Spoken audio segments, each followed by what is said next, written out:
اربعین حدیث کا ہمارا جو کورس چل رہا ہے، آج اس کی الحمدللہ بفضل تعالی 13ویں حدیث مبارکہ ہم ریکارڈ کر رہے ہیں، اور بڑی خوبصورت حدیث مبارکہ، حضور کا ایک ایک فرمان اس پر ہماری جان قربان، اور حضور جان رحمت صلی اللہ تعالی علیہ وآلہ وسلم کے اس فرمان مبارک صرف 3 الفاظ کے اندر آقا کریم صلی اللہ تعالی علیہ وآلہ وسلم نے کوزے کے اندر دریا کو بند فرمایا۔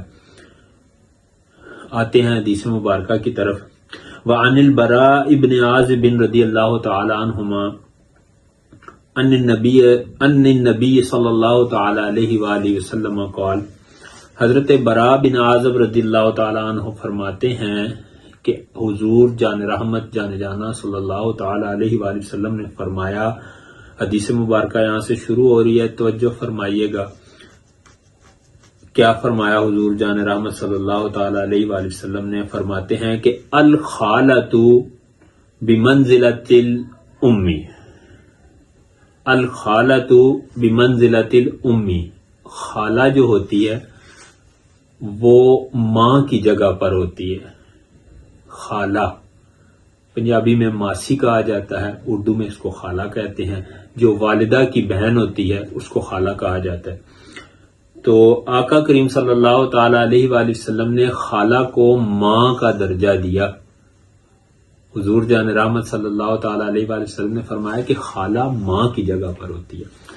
آسان سی حدیث مبارکہ ہے، میرے ساتھ مل کر اس کو 3 مرتبہ آپ ریپیٹ کریں، انشاءاللہ آپ کو یاد ہو جائے گی، اور آقا کریم صلی اللہ تعالی علیہ وآلہ وسلم کے فرمان کو یاد کرنے کی برکتیں بھی آپ کو ملیں گی۔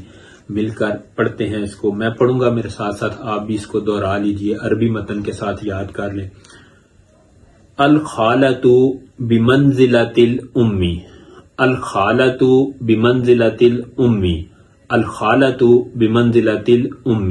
حدیث مبارکہ لکھی ہوئی بھی آپ کے سامنے آ رہی ہے، اسکرین شاٹ لے لیں، آپ کے کام آئے گا، بعد میں بھی یاد کر لیجئے گا اس کو۔ ترجمہ اس کا یہ ہے کہ جو خالہ ہوتی ہے وہ ماں کی جگہ پر ہوتی ہے۔ رشتے بڑے پیارے ہوتے ہیں، بڑے خوبصورت ہوتے ہیں، اور پھر جن کی مائیں دنیا میں نہیں نہ رہتی ان کو اپنی ماں کی صورت خالہ کی صورت میں نظر آتی ہے۔ تو کوشش کریں کہ کسی بھی رشتے کے ساتھ بگاڑ پیدا نہ ہو، آپ کی کسی جگہ پر بھی آپ قطع رحمی کرنے والے نہ ہوں۔ اس کے بارے میں بہت سی وعیدیں ہیں حدیث مبارکہ کے اندر۔ تو اپنی خالہ کے ساتھ اگر کوئی شخص ناراض ہے تو آج اس حدیث مبارکہ کے صدقے سے اپنی خالہ کے ساتھ راضی بھی ہو جائے، ان کو راضی کر لیں۔ بڑے ہیں، بڑے کبھی بھی غلط نہیں ہوتے، ہم ہی غلط ہوتے ہیں، چھوٹے ہیں، ہمیں غلطی مان لینی چاہیے، معافی مانگ لینی چاہیے۔ تو آپ کوشش یہ کریں کہ اپنی خالہ کو راضی کر لیں اگر وہ ناراض ہیں، اس حضور کے فرمان کے صدقے، تاکہ دوریاں دور ہو جائیں۔